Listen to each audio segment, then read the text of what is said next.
That was some great active scouting, if I do so say myself, Rookhill.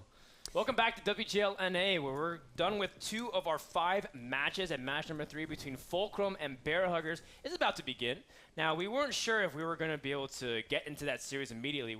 Ruenberg can have slow games, but we're just in time for our face-off between Nagatron and Frizzle, but we're going to bring that to you up in just a second. But real quick, let's go ahead and talk about these 2 teams, Randall. Yeah, so Fulcrum has definitely shown that they're one of the top teams in North America right now. So just to point out who the roster is, we've got Nagatron is the team leader, followed up by Friction is his number 2 guy. Soviet, Hugo Maximus, Relics, Xerox, Absolute Royal, Jackie Rudo, FML Rommel, and Antonio Handsome.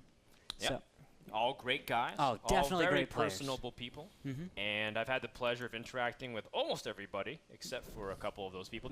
Fulcrum takes themselves very seriously, and they make themselves known. I also want to let you guys know that Fulcrum Gaming also released their website, I think yesterday or the day before. I got a link to it yesterday. Okay. I don't know if it was the day before, but it was like, what was it? FulcrumGaming.gg. Yeah, I didn't realize you could get .gg. Yeah. I did not realize that. What is that? It's a new domain that a lot of teams are using in esports. So if you check it out, fulcrumgaming.gg, or if not, they're probably correcting me in chat 10 minutes later. Yeah. So definitely check it out, as Fulcrum wants to push themselves out onto the scene, and they've been doing really well. They're been established as the USA's best team. They placed 3rd at WCG last year, and of course they're gunning for their #1 spot this year. That's going to take place in November in China. Yeah, I definitely think they have a chance. They are so professional. Yep, they're very good, and their tank talks are phenomenal. But, of course, we also have another team. It's the Bear Huggers. We don't know too much about them, except that yesterday they did struggle a little bit. Let's go ahead and break down the roster, Randall. Yeah, so Frizzled is the team captain, and then Static, Lestat 6, Colonel Angus, Roy, Getty, BDL 1000, Big Daddy, Rodney Dangerfield, and Bonzoid. I have to point out, BDL is a great player. He is actually a fantastic tanker. He named himself after. Well, wait, what does BDL stand for? I've never asked. Oh, okay. I've just always called him BDL, and he's just a really good tanker. I've played with him in tournaments before, and I've also played with Frizzled before and Roy. Frizzled and Roy aren't quite as amazing as I'd say BDL is. BDL is one of those tankers that if he was given all the time in the world to practice, he'd be amazing. He'd just blow everyone away. I feel like. I start to realize there's a lot of people like that in esports, Randall, if they're given infinite time to practice. Well, I'm just saying next to a lot of other players. If I was given an infinite time of practice, I would be the best scout in North America. No way, no way. Okay, so You're saying that I just lack the talent, don't you, Rude? I don't know. I don't know if you have the drive. I have infinite time. The time doesn't mean anything. Get around to it, right? What if you just procrastinate the whole time? You know me a little too well. You too still have infinite time. That's right. If you hear that? Greetor's on my if it's side. .00001, it's .0001, and then that's repeated. How many zeros are there to every one? You know, I think you've got me here. It's the same amount. It's infinite. It's infinite. I'm wrong. Thank you very much. And you're right, for your Andre. support. Thank you. I got you. The reason why I was really confused early on about BDL fan club. That's right. You can be the president of that too. I was really just confused because BDL is also a very popular basketball blog. It's called Ball Don't Lie. So I wasn't sure if maybe he was a big fan of that as well. It'd be a good connection. Maybe you could ask him. Also, I misread that with my dyslexic eye. I thought I said BL 1000, kind of like the BL 10, and there's like the BL 1000. Can you imagine how good that would be? How big would that gun be? On the IS-3. How big? It'd be bigger than the IS-3. Would it shoot IS-3s? An IS-3 that shoots IS-3. That shoot BL9 More gaming, shells. please. That'd be a funny mod. Maybe it could fight the rat. I know they have it in the game. You know how in League of Legends they have like reverse skins? Maybe that's kind of it. It is like a reverse skin, like a turret that shoots an IS-3. That would be so cool to watch. Yeah. I want to see that. I want to see Wargaming make that. Please, Wargaming. Maybe a tank skin that shoots. It's like it's a bullet, but it actually shoots tanks instead. That's all really fun. I think the face-off, we're still trying to get Nagatron and Frizzled on the line. But until then, let's go ahead and even talk to Greetor about it. Andre, do you have any predictions for the map, or match rather? And what do you think Bear Huggers needs to do? Because I'm pretty sure you're going to pick Fulcrum. What do you think they need to do to be able to fight against Fulcrum? Because you've had the pleasure of playing with some of those guys before, and you know their styles. Definitely so. Honestly, it's going to be very difficult. Fulcrum is definitely one of those teams that have every not every, but most situations mapped out. That means they go into their strategy, and then they simulate exactly what they can be up against. that's going to be something that's hard to deal with. So one way you can deal with them is maybe think of something out of the box that Fulcrum might not be anticipating, but the amount and the level to which they're studying and preparing is probably the best in the business, or one of the best in the business. So it's going to be tough. To be honest, I'm kind of flabbergasted. I don't know what Bear Huggers can do to really take over in this match. Fulcrum is not infallible, though. They have dropped recent series in some tournaments, whether it was to Simp or even to wreak havoc. They're not incapable of losing games. And part of the reason why, and this is what Rukil said, so Nagatron, please don't hate me, is that some players on Fulcrum are a little bit predictable. They like to do things very systematically, and it's very based on practice routine. After 1.5 minutes, maybe they rotate from Bush A1 into D7, and they kind of go from there. But that's also due to their diligent practice. Yeah. Maybe Bear Huggers can take advantage of that. Yeah, it's doing the best things all the time. Sometimes can, make you too predictable, and it's easy to counter if you do the best practices all the time. There are other practices that are still really good, and I'm not trying to say that Fulcrum is predictable and absolutely, That's not what I heard backstage. I don't know, it's man. like, yeah, this one time I just totally killed this guy from Fulcrum. Yeah, this other time, yeah. I don't remember that. Well, keep in mind, guys, yesterday we saw Fulcrum play against Turtle Police, and how they lost in one of their maps was indecisiveness. Fulcrum is definitely, if they want to pick something up from Irmgard Kernavern, it's definitely that ability to be decisive and be very reactive in a timely manner. And that's something potentially Bear Huggers can take advantage of if they saw yesterday's games, which I'm sure they did.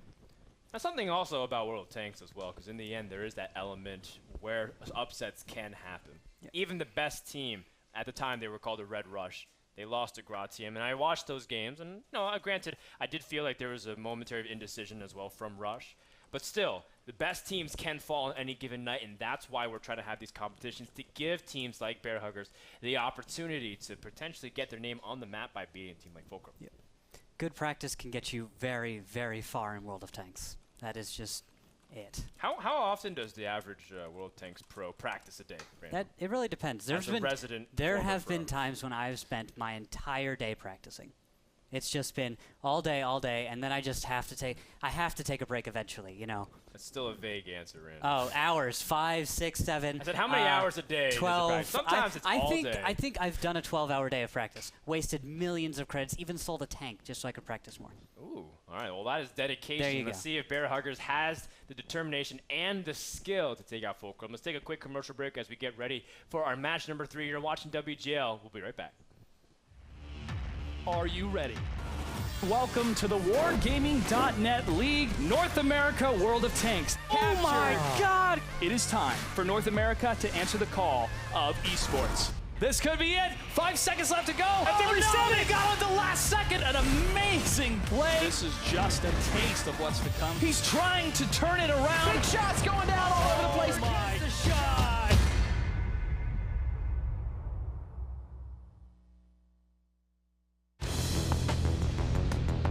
Welcome back, everybody, to WGL. So the good news is that the match is ready, but the bad news is that we don't have the face-off prepared. But that's okay, because we're just going to go straight into the game very soon. The first map will be Himmelsdorf, and we did have who I believe Bear Huggers chose the north side, and Fulcrum chose the south side.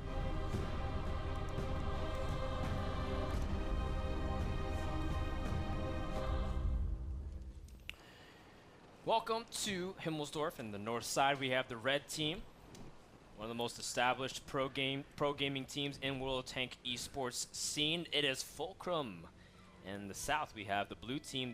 They're 0-1 in the current standings, but maybe they can make it different by defeating one of the best teams in WGL. It's Bear Huggers. Greetorp's already drawing lots of arrows and circles. What's going on there, Andre? North side is taking the west side, which I think is, well, I prefer it the most. You just get a lot of good spots on everything that's going down there, and it gives you a lot of aggressive options. Normally when we see the west side being taken like this, you always have some sort of trigger over here all the way. Wait, I'll get it. There we go. Apparently my finger is not being registered. I'm not a real person. That's all right, Andre. We'll check in with you in a little bit. We can talk about what's happening already. Absolute Royal finished out a full clip on Lestat on the 110. did manage to connect once for a little bit under 200 damage, or a little bit over 200 damage. Absolute Royal still laying down shots and does get another pen on Lestat. You can't keep trading this HP like that, even though Absolute Royal is burning through a lot of ammo. Yeah, well, he's not going to run out anytime soon. And, I mean, it's not like he's going to throw it all away.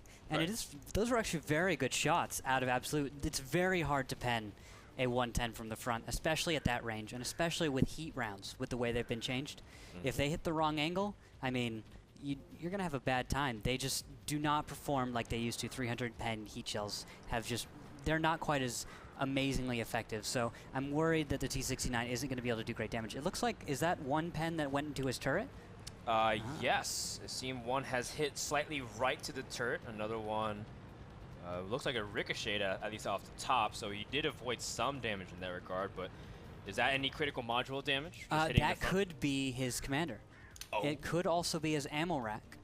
Well, that's Nothing- not very favorable damage module potential. Well, there's a lot of stuff in a turret. I mean, if you look at the way tanks have been built, there's always some ammo sitting there in the turret.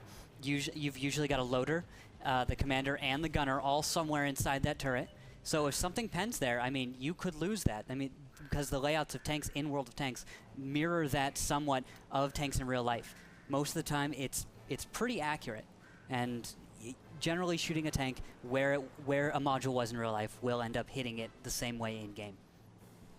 Greetorp is pulling up the mini map, Andre. So did we get everything fixed over there? Yeah, everything's well, everything's pretty stable right now. Nothing of much value has changed so far. As you can see, both teams are going over the west side. No real play on the hill, and as I was saying before, a lot of times you will see like double T1s on the hill over on the side of Fulcrum, but right now they're just trying to trade blows from very long distances.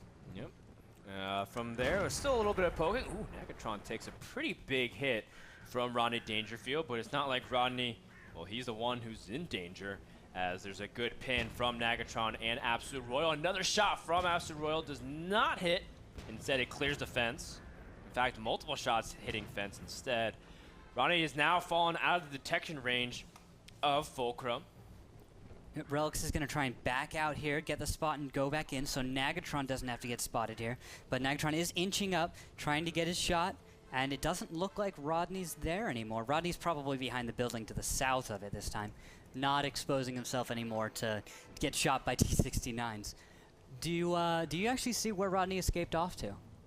Yes, he's over back in K1, so he's fallen all the way back into a pretty strong defensive position. That's a nice spot for people to hug, and that's also, if you ever play artillery, if you ever see artillery nowadays, if it's on Himmelsdorf, usually they stack around K1. That's where you can be pretty effective, at least, compared to over in the Rodney city. does get lit here. Nagatron's lining up a shell. He teases target. Ooh, he's tracked, Ooh.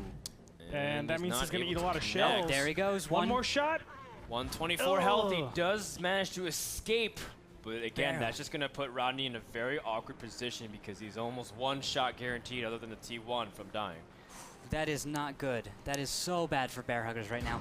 They have a tank that is a one-shot, could even be finished off by a lucky T1.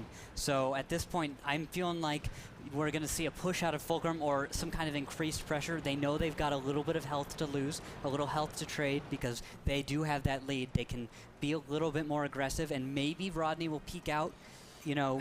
But and how can he do that? Because Benzoid is also pinned by Nagatron, as he did take a little bit of damage as well. And all of a sudden, Fulcrum, if you kind of look at the scoreboard, has a pretty big hit point advantage. And now they're starting to stack along the two line and pushing down slowly, headed by Hugo Maximus and backed up by Absolute Royal. And here's Rodney. He's stuck out again. Is he going to go down? I think so. The shot does land. Hugo Maximus gets the penetration. Rodney Dangerfield is no more, or at least for this battle. Bonzoid still again taking shots from Nagatron and getting cover or giving cover fire for Hugo and Absolute Royal to move in, and that's going to let Fulcrum set up really nicely for this complete dissection of the formation of Bear Huggers. Hugo will go left, Absolute going right, so Bonzoid has to turn his turret. He does fire. Oh, but there's a nice shot out of Absolute. He does snake it through the buildings, and I want to know who he hit. It looks like he hit Colonel Angus That is a nice shot right there. That's and right. ooh, Hugo is going to take a few hits. He's down to 597. Bonzoid looks like he's going to try and get the kill on Hugo. He's reverse angling back, but Absolute. Good nice. shot from Absolute to finish off. And Hugo Maximus was setting up really nice angles overall. And now all of the remaining threatening members of Bear Huggers has been exposed as Colonel Angus, Roy, and Lestat are stacked. Very convenient for a Friction Soviet flank with 2 French autoloaders as they have 12 bullets aimed at the Bear Huggers army. Yep, they are spotted by proxy. Colonel Angus is turning his attention to them, but Friction's just going to go around and take the hits. Colonel Angus down to 337, 81, and he's down. As right now, Fulcrum is just synchronizing their shots. The last 2 potential threats from Bear Huggers now sit over in H3 as, well, Fulcrum's just going to completely pincer and execute their opponents. Roy, the last standing member from Bear Huggers, will fall in just a second. Look at how quick the firing line is able to shoot down their opponents as Fulcrum Gaming takes battle number 1 in Himmelsdorf. That was impressive. Man, that was like a firing squad from the British armies back in historical days. They boom, boom, boom, boom, boom, boom. They knew exactly what they were doing. Wow. Pretty well done. That was pretty. I saw that too, Rando. Yeah. You're looking at that like, did you see that? I'm like, that yeah. was pretty good. Fulcrum did a great job. T69 caught out. They made sure to take him down, and the way they were moving up along the train tracks there, very effective in keeping the cover. Come to expect from the north side usually to play that kind of position, and I really like the dynamic that Relics and Nagatron was able to enforce along with Hugo and Absolute. Very, very good squadron movement in that regards. Greetor, what are your thoughts on that match as well? Well, it's really simple in my eyes. What was the plan for Bear Huggers? And you couldn't even see anything come to fruition. You didn't know what they were trying to accomplish. They're on the defensive for the entire game. That means you're playing Fulcrum's type of style. You're playing Fulcrum's game. And that's unfortunate because they know how to execute. And I have to say, when they were going down that 2 line, Bear Huggers didn't know it was coming. They didn't know until there was the first initial proxy scouts and of course the first engagement. And from there, you can't really do anything. Of course, getting your T69 cut off and completely isolated is not going to help at all. But it comes down to Fulcrum having the better plan, having the aggressive stance, and they're able to take it with just a plan that works out really well. I like the idea of picking a 110 on Himmelsdorf. I really feel like they weren't able to ever use it in a position where they're good. They were taking lots of free shots from Absolute Royal, being able to pick off early on, even Nagatron getting shots on Bonzoid over in Hotel 3. I think overall Fulcrum was able to nullify any advantage you usually get, because what's the whole point of shooting or having a 110 if you're not going to angle it from the front if they just keep taking side shots? Yeah, it was just a poor use of a 110. It could have been used so much better. It's such a cool tank, and Bear Huggers is one of the first teams to actually use it, but they're not employing it correctly. Well, we'll see what happens in battle number 2 when they have a chance to pick the map and the spawn positions. You're watching WGLNA. We'll be right back. Going hull down means positioning your tank in such a way that your hull is behind cover and only your turret is exposed to enemy fire. This is an especially effective positional technique for drivers of American heavy tanks because of their excellent turret armor. The best spots for going hull down are behind broken walls and rocks, but the natural rolling landscape can also provide the necessary cover for a master tanker to go hull down and make a stand. Different way you can get hull down as well. Thank you, Mr. Bitter, for that awesome tank tip. And it's just to help you guys get more accustomed to the battlefield, because we realize not everybody who's watching has played World of Tanks before. By the way, welcome back to WGL. My name is Frodan. I'm joined on set by Rootkill. For those of you who may be tuning in a little bit more recent into the broadcast, we're also joined on the analyst desk by Andre Greetor Pengchua, who's been doing a good job illustrating. Andre, what do you think so far of the matches today? A lot of them very interesting. Definitely a dynamic list of styles that we've seen so far. From Fulcrum to Emergard Kernavern to even, Cunningham's. It's definitely a diverse and well put together lineup of teams for the WGL. All right, well, thank you so much for that info. We're going to get ready into battle number 2 between Fulcrum and Bear Huggers. The map is Ruinberg, so let's go ahead and get ready for a game between Fulcrum and Bear Huggers.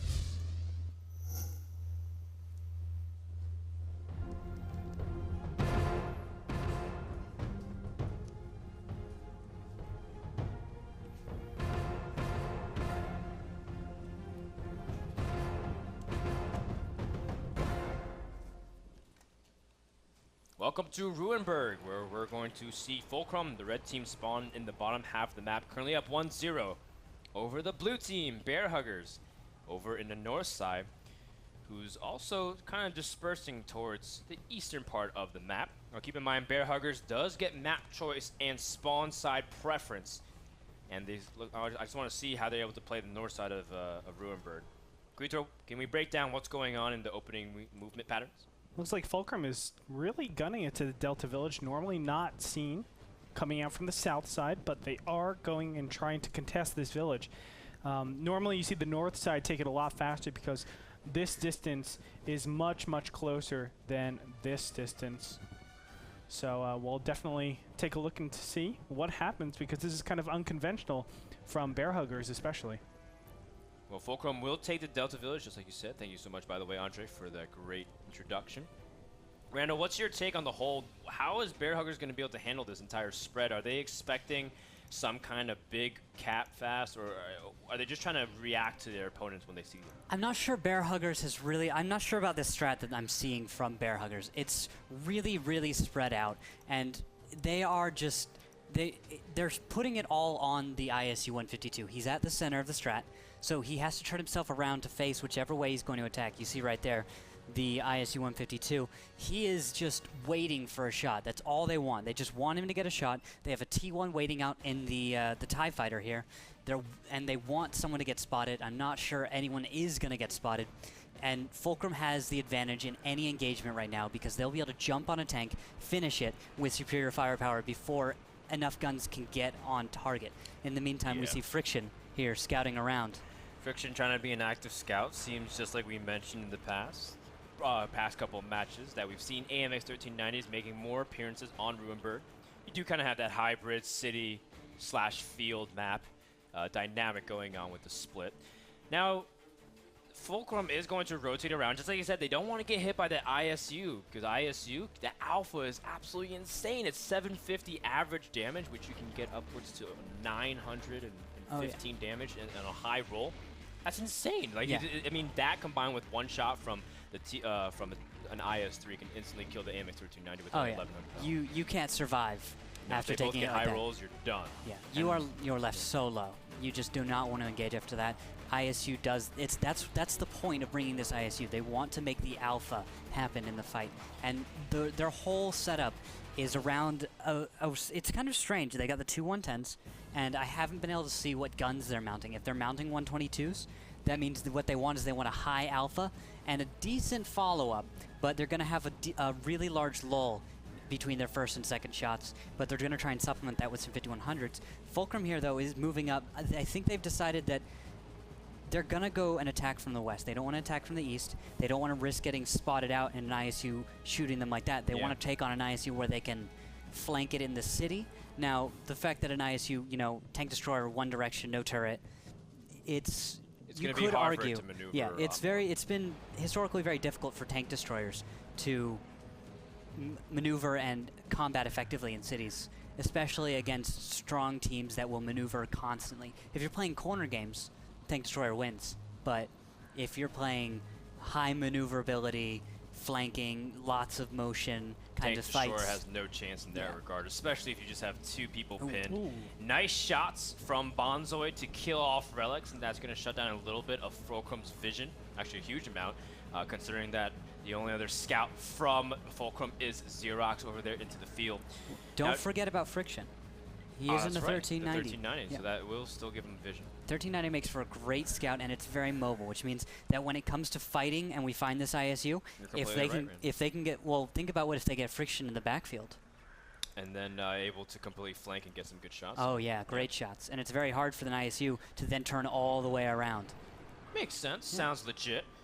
So I think that, with something maybe we could expect, but until Bear Huggers choose to move their IS-3s and 5100s out from the A line, I don't really expect too much traction in that regard. Fulcrum still just being very cautious of how they present themselves. Again, is the that huge alpha from the ISU can just completely shut down avenues. And like Randall said, it just takes one time to mess up. Although the ISU has an insane reload time. I think it's something almost 20 seconds. Fire rate's like 3.4 per minute.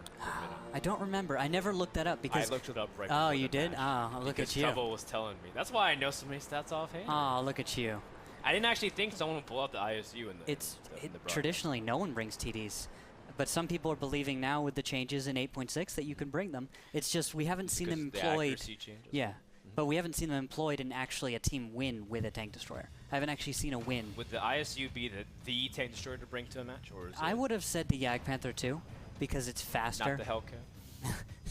I like the Hellcat. It's my favorite tank. It's a cool tank, but it's tier 6. Its name is also the Hellcat, which is just like the most awesome cat. It's an iconic American tank. It's just very cool.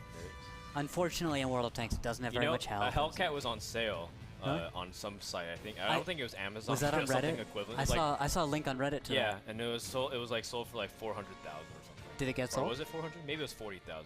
I think 400,000. Either way, if you have some spare change, I'm starting up a Hellcat. I would like to own a tank. Can that would be cool. Can we cast from a Hellcat? That would be awesome. I don't know. Seems like I think that would make the set a little bit. Would we drive around with it, or would it be sitting still? No. I mean, it would be sitting still. It's part of the set. Oh, okay. But we can dismantle it for parts and make the set look. Yeah, dismantle a Hellcat. Yeah. Let's dismantle a tank. Well, come on, it's already halfway there with no overhead hood, right? It's an open thing.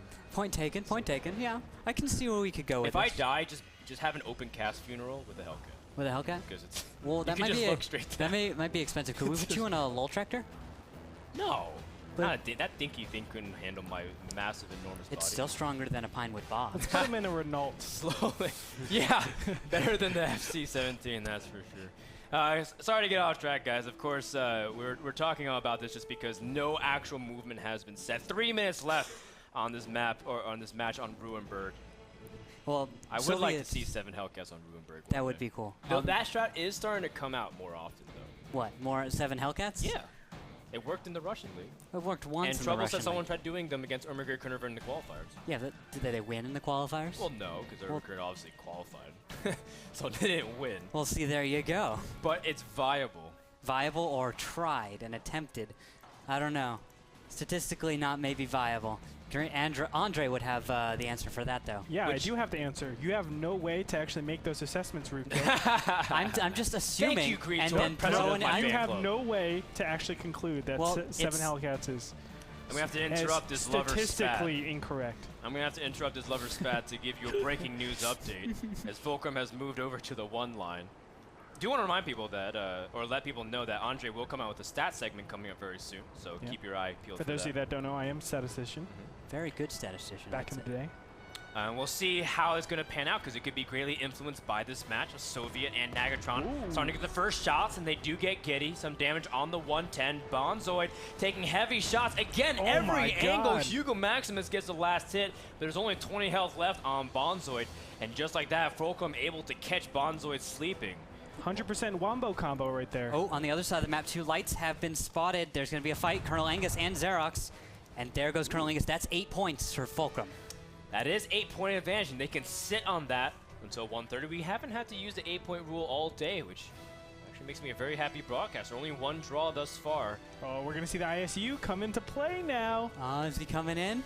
Roy's going to have to deal some massive damage. Again, Fulcrum up 8 points. They don't have to press forward if they don't want to. Yeah, it looks like we're going to actually see Soviet and Nagatron pulling out. I believe also we've got Absolute Royal and Hugo. No, Hugo's going to stay behind, but Absolute does look like he's backing off a little bit.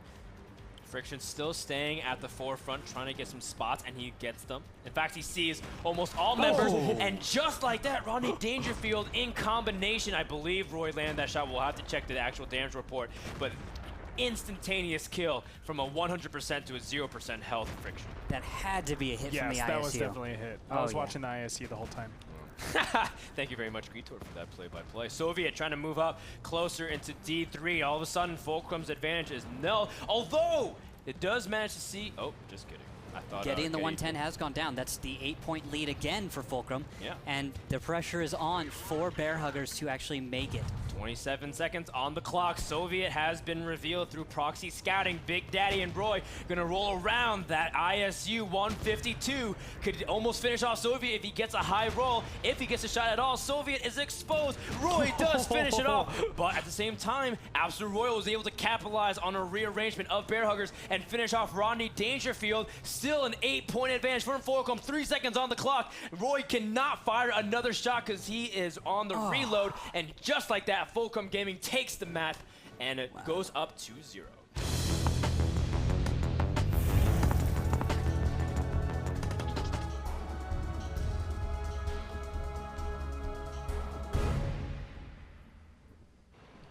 Welcome to the Abbey as we take a quick look at the tank compositions. Not really too much difference, or variety rather, from Fulcrum, as they have 4 T69s in the 1390. Meanwhile, we do have 2 heavies from Bear Huggers as they went for a couple of 5100s and a few T69s. That's an interesting lineup, I'd say. The 1390 makes a great mobile, highly mobile tank. The T69s are decently mobile, and they'll have a great amount of burst damage, and then when they clip, it's only about 24 seconds, I believe, for their reload with the skills and such that they have. All right, So well, that'll come into play, especially very soon. They might just have a full-on engagement. Fulcrum is the red team in the north side, heading over to that very coveted E2 F2 spot on the western valley, or the high road, as some people might say. Bear Huggers, the blue team in the south, trying to go, well, I guess the lower side of that high road. We'll call it the medium road. And Roy Nagatron's actually damage. taking fire here. Who is he shooting at? He's shooting, Nagatron was shooting at Roy, and he also got some damage on Big Daddy. Pretty big key players, but honestly, all members are really valuable because it's auto-loader heaven as Getty is going to commit on Nagatron. Nagatron, where are his battle buddies? They are nowhere to be found. Instead, Fulcrum tried to go for a flank, and now they will get it. Big Daddy does drop as well. A 1-for-1 thus far in this battle. Ooh, absolute. Royal taking a lot of damage, though. He needs to back up with his T69, and shots will be traded. I do have to say, a lot of shots have been traded so far, and a lot of misses so far coming out from Bear Huggers. Wow, Well, Friction empties his clip. Everyone's on reload. Bonzoid's down to 118. And it looks like Getty's actually coming around for a flank here, but he's going to meet Absolute, Hugo, and Soviet, who I fully expect are going to engage and just destroy him in a second. Hugo's getting pretty low. The T69 has one more shot, and he lands it, but Getty has to get out of there before the members of Fulcrum can drop him. A missed shot there from Hugo. Soviet trying, or Absolute rather, Soviet trying to finish it off, but Getty is going to get back up. This is good job from Getty to initiate a play and force out a lot of shots from Fulcrum. Soviet is reloading, so 25 seconds. He will be oh wow, I don't think he'll be reloaded in time to live. Absolute's probably going to go down here, but he is reloaded. Shots coming out from Absolute in just a second. Oh no, Ronnie Dangerfield, when combined with Getty, is able to finish off Soviet, has to get out of there, and all of a sudden, Fulcrum is down to 1 remaining tier 8 tank. Soviet will be reloaded right now. There it is. Needs to make a big play, needs to land every single shot, needs to evacuate from the situation, but he doesn't manage to get the 3rd shot, does manage to hit Roy, and now Soviet is caught clipping, and he needs to somehow get out. But if he was able to finish off, look at how many weak members there are of Bear Huggers, 3 within 1 shot of killing by a T69. And as a result, the last waning moments of the match will be in reflection of what could have possibly gone better. A lot of things from Fulcrum Gaming. Oh yeah, they definitely dropped the ball on that fight. Nagatron was not able to hold off Bear Huggers long enough, and Bear Huggers made a very smart decision of pushing forward, destroying Nagatron, realizing that Fulcrum was split and that it was the exact moment they needed to push. Unfortunately for them, you know, there was some nice damage that went out, but you know, it's good job for Bear Huggers. It was very proper play out of them. Fulcrum will try to initiate a cat with Relos and Xerox, but even 2 is not enough in this scenario, as they were down in about 25 seconds, forced by a reset by Bonzoid. Bear Hugger showing lots of life and able to capitalize with 3 members of their T69s, all within 1 shot. If any T69 hit them with a heat round, they probably would have dropped. Game number 3 goes to Bear Huggers, and they're showing lives. And maybe it's a sign, a start of a comeback. Look at that icon. Let me love you. Didn't Mr. Bitter draw that? Did Mr. Bitter draw that? I think he did. Sure. He drew I know that. Bear Huggers was a last minute entry because we couldn't get pub stars into the league. So if that was drawn by Mr. Bitter, I actually it was. very Yeah. Mr. Bitter was paid handsomely for that graphic, by the way. Handsomely. Handsomely. Well, I wonder what his hourly rate is. I'd like to commission something. He could probably I do. need to get Ben to make some of my logos as well. Yeah, I Sorry, know. logo That's a pretty good things. logo. Look at the bear. It's like, hug me, love me, please. You know, I always thought that it was that they love to hug the bears, but it turns out that it's the bears that like to hug the people instead. Well, regardless of what happens, Bear Huggers showed a lot of life in that battle on Abbey. It was a really quick game. Let's go ahead and take a commercial break, and when we come back, battle number 4 between Fulcrum and Bear Huggers.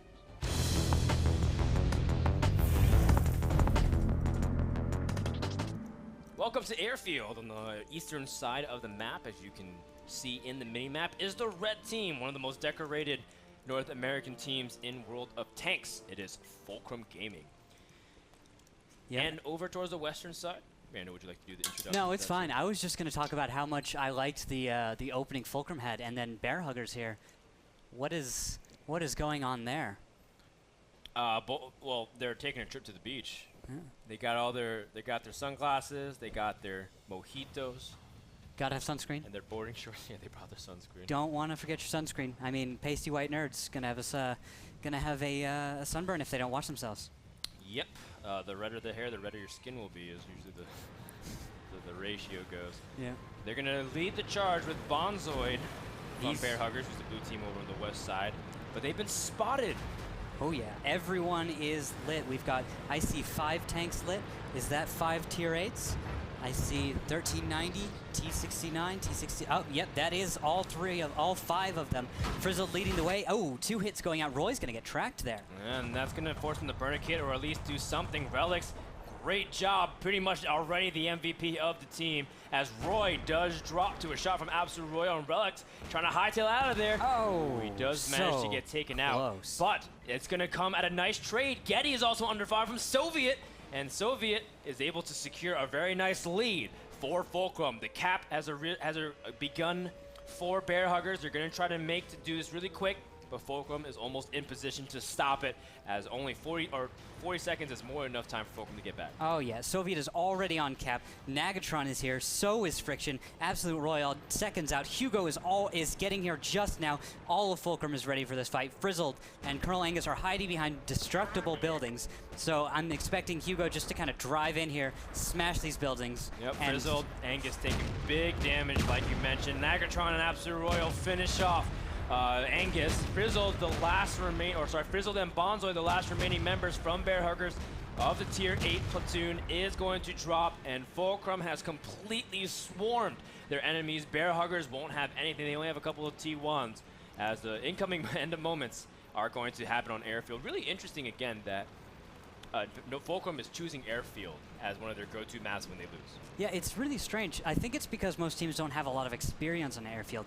My experience on Airfield is very slow, and when you see it play very slowly all the time, it's hard to learn how the map develops in a 742, and I don't think a lot of teams are actually got a lot of experience in 742 on Airfield. So it's one of those, if you feel you're more experienced on the map, you pick it, and you know that you can win, that kind of thing. Perhaps. And it looks like that Fulcrum had the better coverage. Bear Huggers tried what they could on waterside push. Yeah, probably not the best idea, seeing as the waterside slows you down so much. Yeah, but also that could be why it's such a out of left field strategy that could have worked. But again, have to kind of tip my hat to Relics. Sure, he died, but it was most certainly for a worthy cause, as Relics was able to spot 5 of the 7 tanks from Bear Huggers, and they will drop this game. They will drop the series 1-3, as there's almost nothing they can do. Rodney Dangerfield and Big Daddy, I mean, they hypothetically, if they were given an infinite time, Randall, yes, they could win this game. But that's not going to be the case. Soviet's going to hunt down Rodney Dangerfield, and Big Daddy is going to be crying for his daddy over in C1. Fulcrum Gaming ends the series 3-1 and jumps up in the standings with 2-0.